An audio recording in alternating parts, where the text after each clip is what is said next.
In this video, we're going to dive into the jackass customer that returned to the coin shop.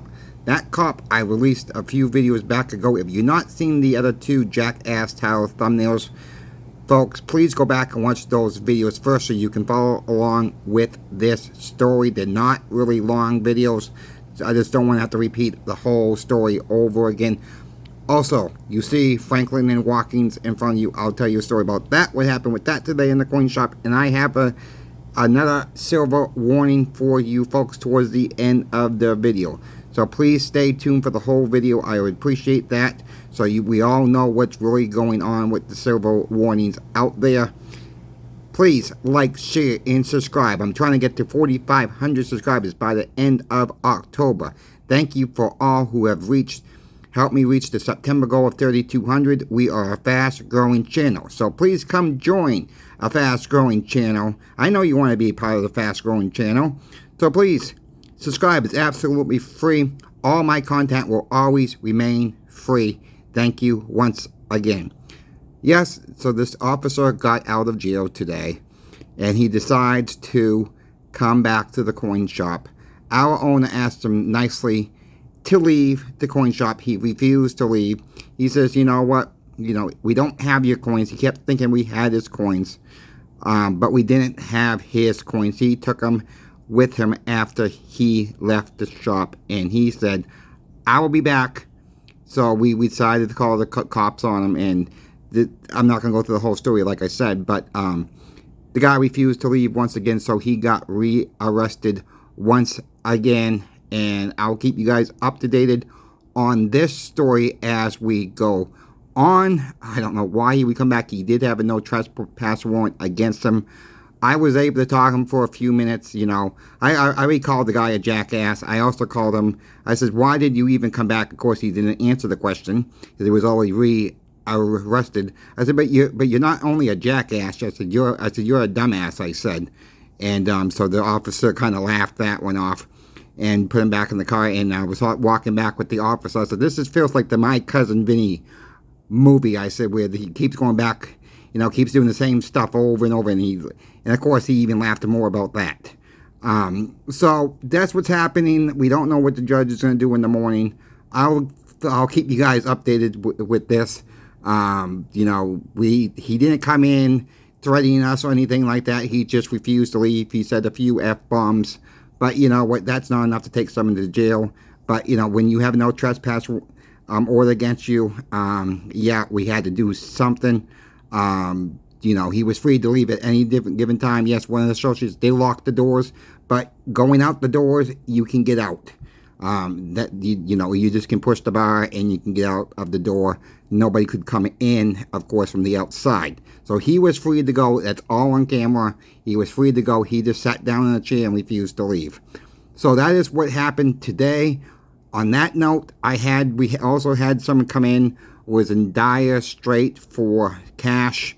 Unfortunately, this gentleman had to sell about $80 worth of face. Franklin $half, and Watkins $80 combined a face. He said he needed the money for travels. He didn't go on. We didn't ask for any more information. So I mean, yeah, some stuff is still selling back to us. A lot of the stuff we are processing now from him, and he did give us his phone number. He says, well, I bought it from you guys, and it was probably nothing so great in the bags. He said, I never gone through it. I says, well, just give us your phone number just in case, and we do find something rare, we will call you. Just to make sure, because we're going to do the right thing if we do find something rare. He says he did add a few other things from other coin shops, and he didn't look at the dates, so he said there's possible something rare in there. So we're going to finish processing that tomorrow morning. We got a bulk of it done. We have not seen anything yet. But yes, there are some people that really need the money right now. And, we try very hard at the shop that I work for, to prevent people selling the 90% silver back. But people have their reasons why they sell it back. It's some of it's heartbreaking. He said he needed it for travels, and that's all he was willing to say. So we let it go as that. So the silver warning, folks. We did have a fake come in. The guy did not know it was fake. It was something in this series, I've said this before, is from the National Fishing Grand Slam rounds. It was not this particular one. It was in this series. But these do sell on eBay. And they are very advertised that some of them are on 999 silver.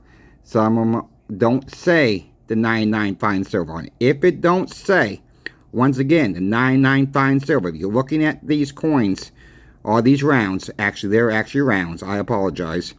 If you're actually looking at these rounds, they don't say that 39 fine silver, it is silver plated. Okay, buyer beware when you're looking at these series. I love this series.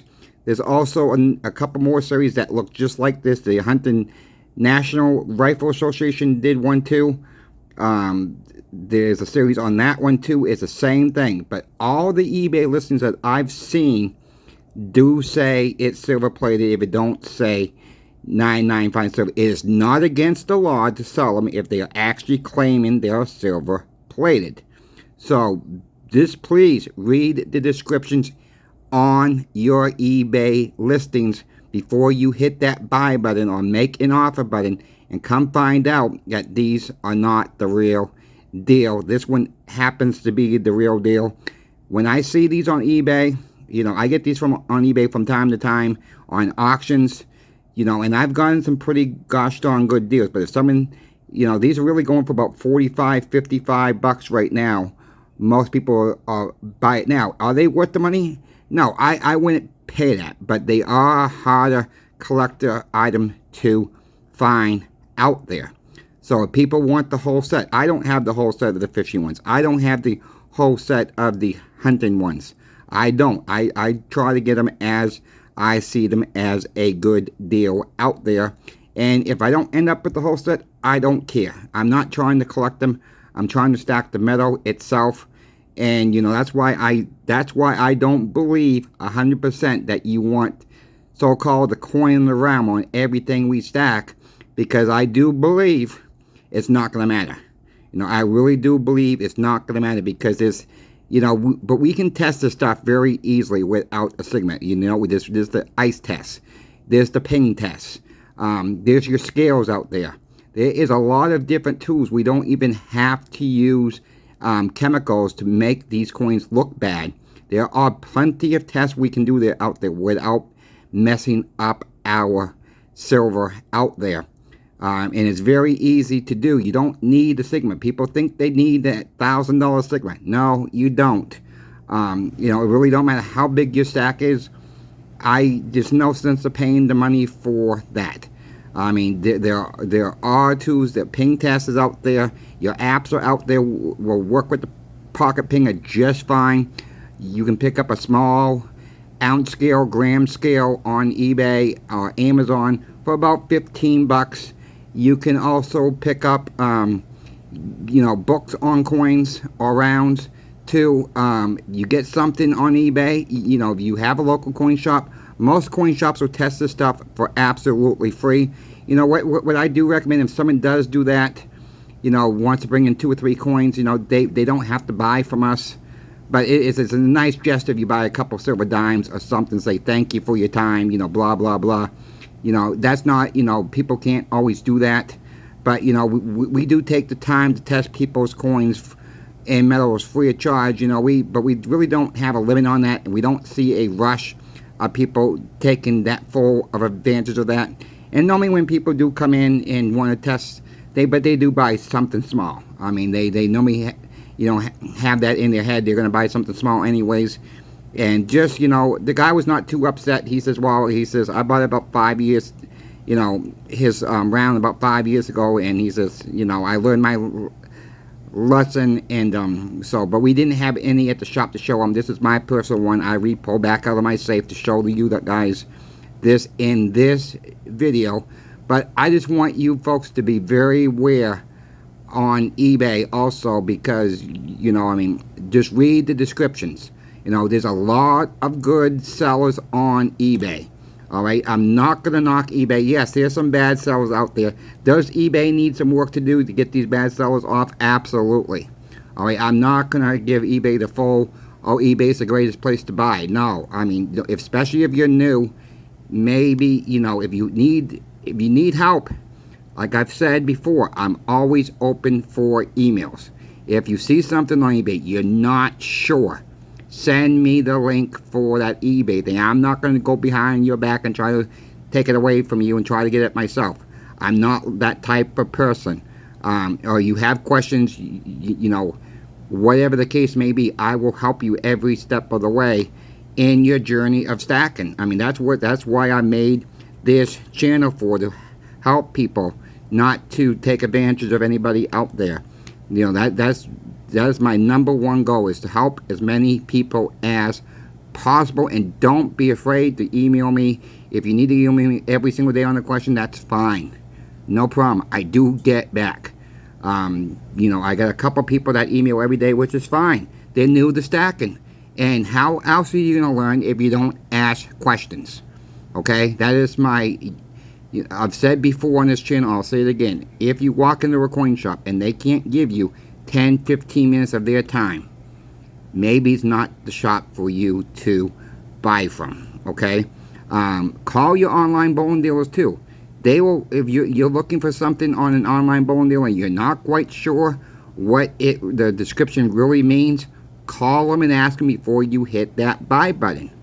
You know, if you see something on eBay that you question, ask the seller. Look at the seller's feedbacks.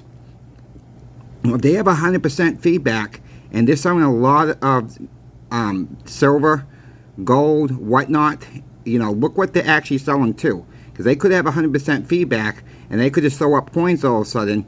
They may not even know they may be fake too. You know, we just don't know. But if they're selling a lot of coins and they got 100% feedback, I can almost guarantee they know what they're doing. All right, these people know what they're doing. And I've come across a few fakes on eBay that I bought myself. You know, one I should have known better. All right, I'll admit that. One I should have known better. They look fake. I went and took my chance to buy them, and they were fake. The other two, one was a questionable one, and one couldn't really tell until you got it in your hands, and I could just feel the weight of it, and it was fake. But I did get my money back on all 3 occasions on that. I had one episode that some coins came in. I bought graded coins, and the cases all came back crack. No problem. The seller took care of it. Mailed them back. He apologized. Didn't have to get him eBay involved in it. But ask your sellers questions too on eBay. You know, reach out to them. Okay, reach out to them. Say, I'm new, and you know, is what I'm buying, have you test these? You know, you can ask those type of questions on eBay, and eBay will allow those type of questions. But if you don't want to go that route, I'm always here to help anybody out. So please, reach out to me. Please like, share, and subscribe, and help me get to 4,500 subscribers by the end of October. Thank you all. We will catch you on the next video. As for now, CoinShop Chris is out.